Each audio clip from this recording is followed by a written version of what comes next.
The Laws of Ascension, Chapter 4, Dorms. What did the headmaster mean when he said it was impressive you didn't chant? Vera asks as the four rise from their table. Usually, casting a spell requires you to say its name aloud. But if your mastery over the law is high and you've thoroughly learned the spell, chanting becomes unnecessary. Being able to cast silently shows advanced control over your law and deep understanding of the spell, Rowan explains as they begin walking. Wait a second, Sarah says, suddenly halting. She steps in front to block the exit from the garden and turns to face them. We need to pick a team leader before we can get our dorms, she says. Oh, right, because only the team leader can use team points to claim a dorm, Rowan muses aloud. Why don't you be the leader? Vera suggests to Sarah. I'm okay with that, Lorik says before Sarah can answer. Same here. Good luck, team leader, Rowan adds with a grin, prompting Sarah to sigh. You guys suck, she mutters before turning around and heading off. Rowan and Vera laugh while Lorik gives a small smile. How do we make it official? Do we need to use the bracelets? Lorik inquires. No, we'll handle that at the dorm office. That's also where we'll pick our dorm and register the team leader. Sarah explains. The group exits the garden building, following her lead. Other groups are gathered nearby, chatting or just getting acquainted. Some are headed the same direction, but most are still mingling. Sarah brings them to a modest wooden building with Dorm Supervisor written above the door. Inside is a large lounge area with couches, chairs, and tables. A few teams are already waiting and glance over as they enter. At the back of the room is a counter manned by someone in a suit. He has short white hair, brown eyes, and greets them with a gentle smile as they approach. Welcome. What's your team number? He asks as they stop at the counter. Team 1, Sarah replies. Excellent. I was hoping you'd arrive soon. Since you're Team 1, you get the first choice of dorms. None of the other teams can proceed until you do. Have you picked your team leader already? He asks, and Sarah nods. They chose me. 3 against 1, so I got outvoted, she says, making the man chuckle. All right, please fill this out, he says, handing her a clipboard. Sarah completes the form quickly and returns it. Perfect. Now here are your available dorm options.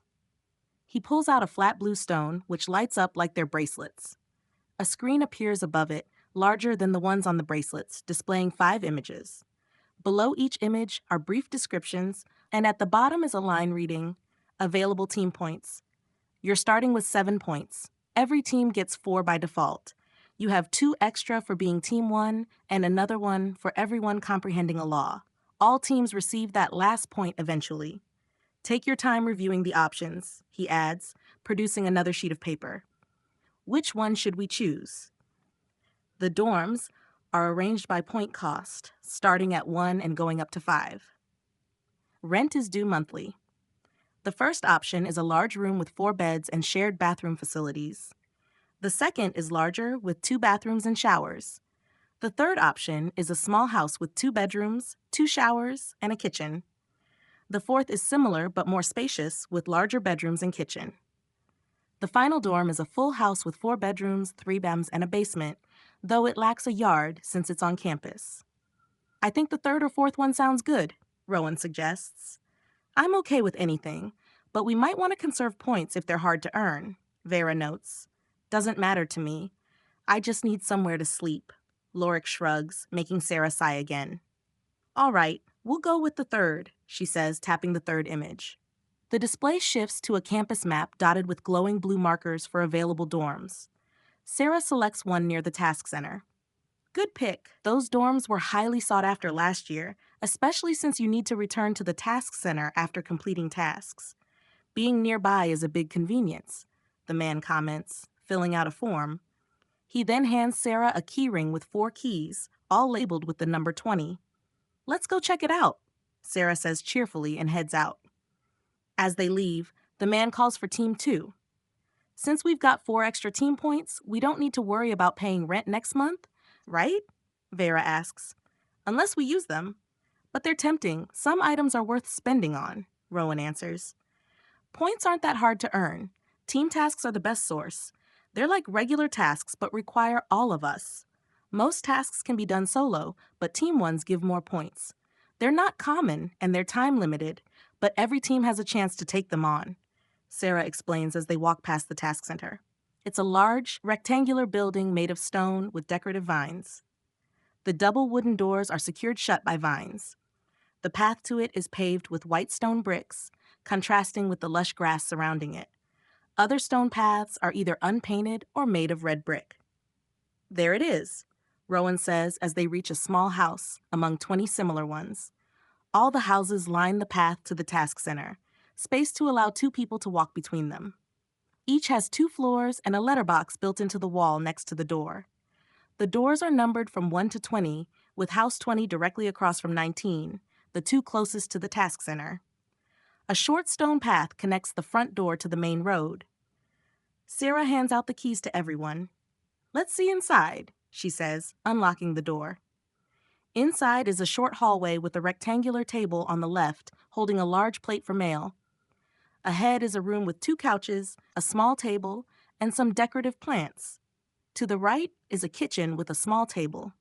The stairs on the left run parallel to the hallway and are lined with railings. Upstairs, there's another hallway with 2 rooms, each containing 2 beds and 2 desks with chairs. There's a bathroom at the end of the upstairs hall and another off the downstairs living room. Both bathrooms are identical, equipped with a shower, toilet, sink, and small racks on the doors for soap and towels. "It's nice," Lorick comments after taking a look. "Yeah, I like that it's cozy," Vera adds. "I'm just glad it doesn't feel cramped," Rowan agrees, with Sarah nodding beside him. "So should we go explore the academy now?" Sarah asks. The others agree, and they all head out. Vera locks the door behind them. They begin their exploration at the main building, where most of their classes will be held. It has 3 floors, each with 15 classrooms. Aside from a few mandatory sessions, most classes are optional, since mastering laws is an individual process. The school only teaches foundational knowledge.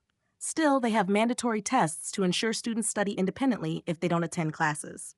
Because of that, most classrooms are rarely more than half full, except for tomorrow's mandatory freshman classes.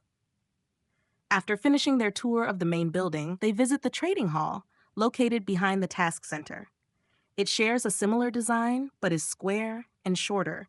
Here, students can trade items among themselves or sell to the school for points or gold. It's also where they can buy items from the school using points.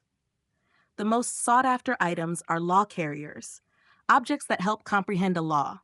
High-level ones can cost thousands or tens of thousands of points. The trading hall is already open and bustling with students browsing. Lorick and the others do the same, but don't purchase anything. How many points would someone need to be considered rich? Vera wonders aloud as they leave. At least 100,000, Rowan estimates, surprising her. Seriously? But the most expensive item I saw was just a few thousand. That's because most of these are low-tier items. As we grow stronger, higher-level goods will become available. Plus, the school holds auctions for rare and valuable items. I heard a dragon scale shield once sold for 1,000,000 points. A graduating senior bought it with help from dozens of other students and repaid them in gold. That was an extreme case, though. Most auction items go for around 100,000, Rowan explains. How did they even get a dragon scale shield? Wouldn't something like that be reserved for the kingdom's top military? Lorick asks, amazed. Not quite. The headmaster has a friend with a dragon familiar. The dragon shed its scales, and the friend donated them for the shield. Since the scales were shed, it's not as powerful as you're imagining, but still extremely tough.